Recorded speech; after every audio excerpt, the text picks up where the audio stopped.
everyone, welcome to BISambition. My name's Amukta, My name's Mala. and today's episode is going to be on gap years, and we've got two guests with us from year 13. Could you guys please introduce yourselves? Hi, my name is Dale. I am studying currently in year 13. I'm studying, my SL subjects are French, English, and economics, and my HL subjects are physics, maths, and theater. And in university, I plan to study mechanical engineering. Hi, I'm Enora. I'm also in year 13. For SL, I'm studying Spanish ab initio, maths, and English. And for HL, I'm studying psychology, arts, and biology. And in the future, I'm planning to study ecology or design, maybe. All right, so just as a basic question to start us off, what do you guys plan on doing during your gap year? We should go first. You could go first. Okay, so in my gap year, I plan to make use of the time when I am free, because I wouldn't want to just lay in bed too much. So what I'm planning to do is I'm going to take an internship, because I've been offered an internship at a university. So that's one example of what I'll do in that time. As well as that, I'll make sure to keep myself active academically, as well as physically, because getting sluggish would be a very bad use of the gap. So that's what I'm going to be doing. All right. What about you, Nora? For me, every teacher is telling me, think about your university and everything, but I don't want to focus too much on academics. I want to focus more on myself. So I want to try things I've never done before, like try traveling, because even though there are some things that I'm interested in, I still don't know what subject I want to study at university for sure. So I might try learning new languages, I might tutor people in other countries, trying many things I've never tried to actually see what I properly like. What did you guys, why did you choose to take one? What factors influenced your decision in choosing to take a gap year? So for me personally, I felt like taking a gap year was beneficial for me because, for several reasons. Because one, obviously the IB is known for being a very difficult course. So for me, it's been very tough on me. So having a chance to, relax and give myself time to, recover, think more clearly about my future, I think it's beneficial for me as well. And personally, I know I'm going to take mechanical engineering in the future, but I just need some time to make sure that that is what I want to do. And also in that year, things might change. My passion for something else might come about. I make music on the side. So maybe if I have time to make music, maybe something from that will make me change what I want to do in the future. So just giving myself that extended period of time, I think is beneficial for my future, just so I can have a clearer view of what I want to do. Make sure that maybe mechanical engineering isn't my thing, but that's mainly what it's going to be for. What about you, Anara? Yeah, for me, it's also to take a break. I've been focused on exams and grades. I'd like to just take time to have some time for myself. And like you said, for mechanical engineering, I know I really like ecology, but I'm not sure what part of ecology I like. So I'd like to try many different areas, maybe work at a pet shop, or try volunteering at conservation groups, or just trying things I've never done before. Because at university, you're going to be really busy, and I'd like to have tried something. We're still young. I want to try things before I go to study again. Yeah, to explore all your different options. Yeah. And so for a lot of people, when they don't get the grades that they want, they consider a gap year. But we wanted to make it known that there's obviously other options, such as foundation years, and then also just doing the exams in November. But if you do the exams in November, then you might not be able to do all of the subjects that you want to. So it might be better to do it in June. But just on that note, do you guys think that if you didn't get the grades that you wanted, that would influence your decision on taking a gap year?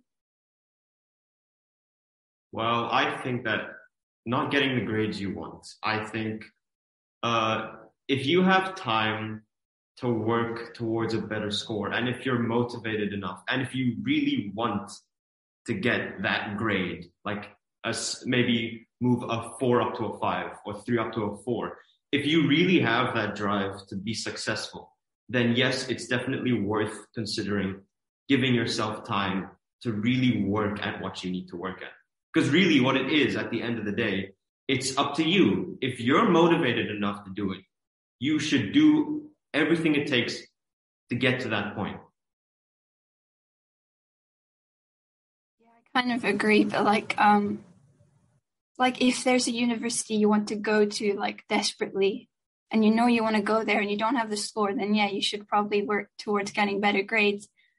But I think at the end of the day, the IB score is just like a number, and you can be successful whether you have a high score or low score. So like I feel like if you want to get a good score to go into university, then you can work hard. If it's just for your ego, just like spend time to do things for your gap year that will make you successful. Like the IB score doesn't matter. It's what you do at university that will like impact your life. Yeah. And what do you think the benefits of the gap year is? Like, how is it going to benefit you? Well, like I was saying, it gives me just time to clear my mind, to make sure that my vision for my future is clearer, because obviously right now with like having all these assignments that I've done, it's been like I've had to think about that. But now if I went straight into university, I feel like it would be too much on me. And giving myself this break will allow me to have a clearer view of, well, how I want my future to be, because I just want to make sure that I am making the right decision for my future. Because if I go straight into university, not giving it much thought, I might end up regretting it. And I don't want to end up in that situation. Yeah, I just wanted to add like just a note, because you can go to university and you like, it's okay if you still don't know what you want to do, even after your gap year. Like if you're at university, you shouldn't have your whole future planned out. Like it's good. Like I want to take a gap year to have more clarity. Yeah. But like, even if you're still not sure, it's okay. Like you can change courses still. I know, it takes money, but like, you don't have to have your whole life planned out. And another thing for me, I think, yeah, I need some type of break. That's what the gap year's for. But it's also, I think the major benefit is like this connection. I want to meet new people because I'm kind of like introverted and shy. So I want to like make like new friends, make connections that maybe could benefit me in the future, like learn new things, new cultures. Yeah. And so for a lot of people, obviously you're going to be a year older when you join uni, and then also there's probably going to be more competition next year. So do you guys have any concerns about that, or does it not really matter to you? Well, for me, I don't think that really matters, because at the end of the day, it's really just, well, it's about, because no matter if I'm a year older, what I'm going to be in the future, my age really doesn't do anything for that. Because if I'm a year older and I'm in a mechanical engineering based profession, I mean, it doesn't really make much of a difference. Yeah. Like it only matters if you have like some friends and you're going to the same university and you want to be in the same year. But like I don't have any friends going to the same university as me, so it's not really a problem. And what academic... Only like 1 year difference. Sorry. No, it's okay. Continue. I'm just saying it's only 1 year difference. Like it's not that bad. If you had like 3 years of gap year, maybe, but like it's just a year. Yeah. And what would you say are the academic opportunities for students over a gap year, like scholarships or college credit, etc.? I think it's about experience, because if you don't have, enough experience from, let's say, when you were doing IB, because obviously with IB you have CAS. Let's say you don't do enough in CAS and you want to build up your experience more. Like, let's say with the CV, you want to build your CV. A gap year is a great opportunity to build experience, to be able to show to like a university that I am experienced, I've done this, I've done that.